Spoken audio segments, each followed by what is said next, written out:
What's up, guys? Welcome back to ZR Chess. I'm Zach Robertson. Today, we're going over something that a few people have asked for. We're going over Lichess Studies, how to use them, how to create them, and how to get your time's worth out of it. So, Studies is a great way to enhance your chess game, to build on it, and to learn new things. So, let's get started.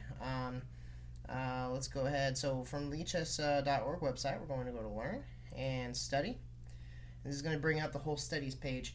You can see on here where a lot of people have made studies already and made them public for everyone to see. See, this one says hidden tricks, traps.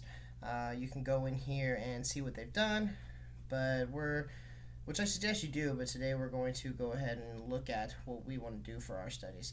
So let's go ahead and hit this big green arrow to create a study, and let's just call it ZR Chess Study. We didn't need to know anything else on there, really. This one, we can choose the orientation if we're going to be looking at white's point of view or black's point of view. There are different variants, chess 960, 3-check chess, but, for this instance, we're just going to do standard, but you can do all of those, and then you don't need to do anything but normal analysis mode, really. You can play with the computer if you want. You can hide next moves if you want to, say, go through a grandmaster game that you want to memorize. And you can hide the next moves and see if you can help you remember, kind of like flashcards you did during school to try to remember vocabulary. You can do hide next move and kind of remember different moves, variations of an opening. If you want to learn the Sicilian Dragon, you can hide those moves so that you can go into it and just see if you remember each one. Good way to learn that one is. An interactive lesson, that's something different. So let's go to normal analysis and do create chapter. And from here, we can manipulate it just like any chessboard. We can do this and, that. Made a Queen's Gambit, whatever we want. And now it shows us our moves over here that we made.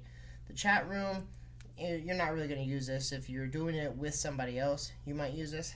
But you don't really need to.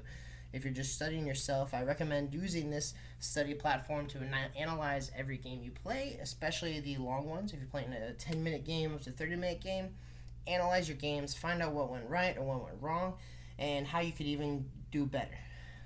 So let's look here. Write down on these moves, there's a lot of things we can do with this.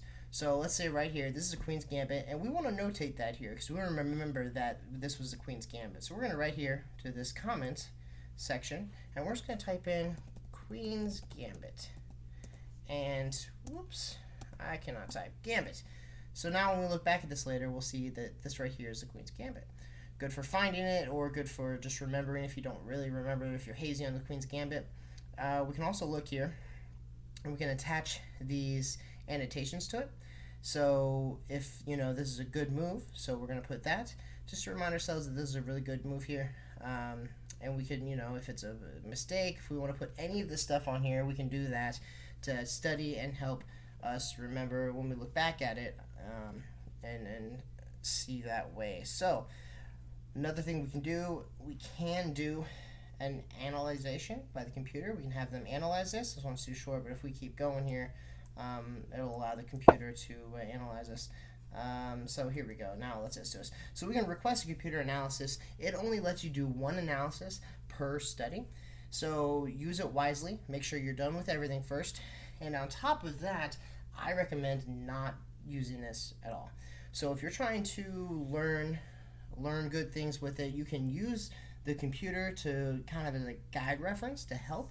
But as far as actually learning it, you don't want to let the computer do all your work. Chess.com has one where after you're done with your game, it does a game report. It tells you what went right or wrong, lets you, rechange, stuff like that. It's good for you to learn, but this is best if you can go through, spend a good 30 minutes to an hour breaking down your game, and maybe even 10 to 20 minutes, breaking down your game and finding out what your gaps were, what worked well, and going through different positional theory. It's going to be a whole lot more worth your time doing it yourself that way than just letting a computer do it and reading it. You're not going to retain that information, and a lot of times computers are wrong because it goes by strictly point value, and it doesn't see certain theories and such. So analyzing yourself is 9 times out of 10 going to be better for you. But done with my rambling there on that. So let's look at this book thing. So this one's called an openings books mover. This is actually quite helpful. So What this is we moved e4 or d4, and we can see that in all the games, this is what people have done. We can see the win percentage is white and black, and the draw percentage. And this is going by all the games that have been played on Lichess. I believe also Grandmaster games. So this goes next, and it tells us this is the Queen's Pawn game, which is very helpful if we don't know that. And now we move c4, it shows us now this is the Queen's Gambit, which is d06. Each opening has its own kind of code, if you will. So we can see that black has a few different moves. We can see that in history, if you play c6 here, which is the Slav, then we can see that white has won 31% of the time, black has only won 18% of the time, and 51% of the time that has become a draw. You're going to see it a lot, and this is kind of how we can use the book openings to gauge what we want to study. If that's something you're wanting to look at, if you want to study openings, great tool for you. Now, if we're in a position like this and we want to go ahead and play this against a computer, let's say we just want to play the Queen's Gambit and we want to get better at it, well, we can hit this circular button right here next to it, which says Practice with Computer, and he's going to go ahead and make a move, and we can just keep playing this, accept the line, whatever, and we can keep playing dances, and if we want to turn it off, we just do that, and it turns it off. Now, it did turn our engine on, which we can toggle on and off whenever we like, and the engine is going to tell you the next best move, and which it suggests, obviously, this bishop going up here to g5. And it tells us on this bar here, this tells us white's a little better than black. This is the middle part, which again, white is technically better than the black right now because it's white's turn. And white has the advantage of its turn being up. But this is an even game. Anything could happen here. So, I wouldn't pay too much attention to this bar right now. Now, if you are going through something and you see that it is white winning a lot, right? You see the bar is like up here, and then you play a move, a regular looking move, and it goes way down here, and now white's losing. You need to look at that move and see why it is that move made black winning so much. So this bar can be helpful for things like that, letting you know if something, the dynamic has changed in the game and maybe you missed it. Great way to, so this is a tool to be used, but not a handicap to use as a crutch. Just remember that. So we're going to turn this off whenever we want, and we can open this up here, and we can flip the board if we like, if we want to look at it from black's point of view, or even play from black's point of view. We can edit the board any way we want. So we do that. We just put this here. Let's say I want 3 queens. It doesn't matter. And then we hit study. And then we can pop that into any of our studies, or we're just going to pop it into our chess study we just did. And then we start here. We start over. And it made another chapter. So we still have our original chapter, which is what we did with the Queen's Gambit and everything. And then we can go to our second chapter, which is this new wild triple queen game. And we can always add a new chapter whenever we want to this, and we can keep renaming them and do whatever we want with them. So that is very helpful. Now, if you want to bring in a game that you have played yourself and analyze it, which I highly suggest you do, then there are a few different ways to do this. Let's say you played a game on Lichess, right? So that's what we're looking at right now. We'll look at chess.com too, because that's a really popular one.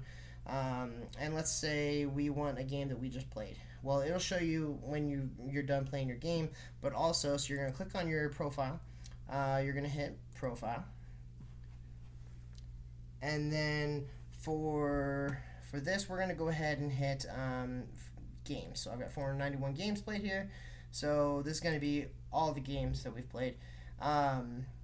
And so this is one of the most recent games I played, and I unfortunately lost on, so we're going to click on that, and it'll bring up this game.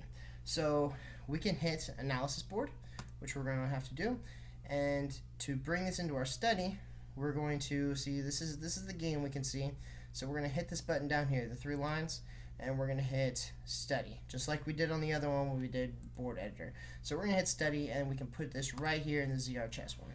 And it brings us right in, and now I've got this chess game here that I played, and it's in my study for me to study at my leisure.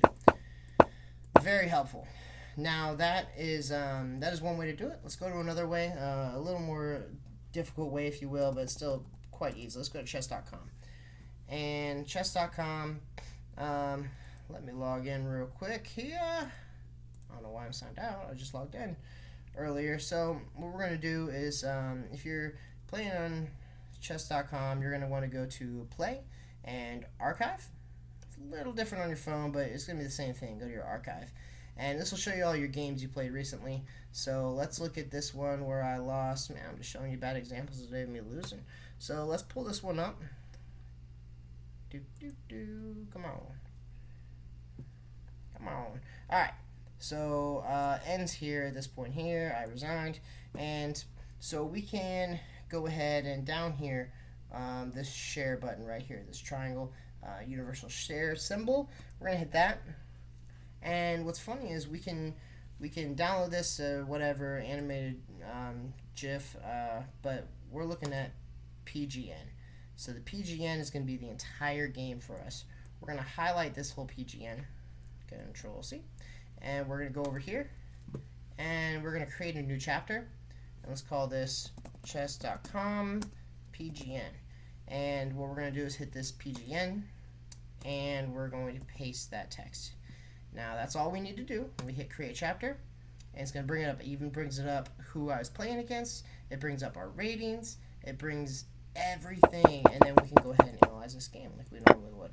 It's fantastic. Now let's say you don't want the whole game. Maybe you just want that one position that we're at, right? So we ended the game here, and I want to study just this position. I don't need the whole game. I want to start from here. Well, there's another way to do this. We hit the share button again, and starting from one position, we're going to hit the FEN. The FEN is a single position. So we're going to copy that, come back here, create a new one, and this is going to be, it's going to change my name over chess.com FEN. Alright, whatever. So now we're going to hit FEN instead of PGN, and boop, boop, and paste. And there we are. This is exactly where it ended. So it's very helpful for both of those, depending on what you need and what you're looking for. So either of those can help you out in certain different ways. So those are the best ways to bring games into your study. And other than that, that's about all you need to know. I suggest looking into the. I'm going to make a video on how to analyze a game, how best to go through your games and find out what went wrong, what went right. But that's a whole other video. That's going to take me a good 20 minutes. So this is how you manipulate studies. And one more thing before I go, if you want to share this with somebody, you can hit add members, and you can invite somebody you know by username so they can also manipulate the study. And then you can also make this, when you're creating it, private or public if you don't want other people to see it. And so two of you can actually share the same study if you make them a member on this. You can make them a read only so they can only look at it, or you can make them a contributor, which means that they will be able to manipulate as well, and it'll change for both of you. My coach and I do this, and it works out really well. So those are the only things I have for Lichess Studies. I hope this guide really helped you. Let me know if I missed anything out, or if you have any other questions. Feel free to leave a section in the comments about it, or DM me. And I hope to see you guys next time. Alright, great. Thanks, guys. Don't forget to like, subscribe, and support. See you guys.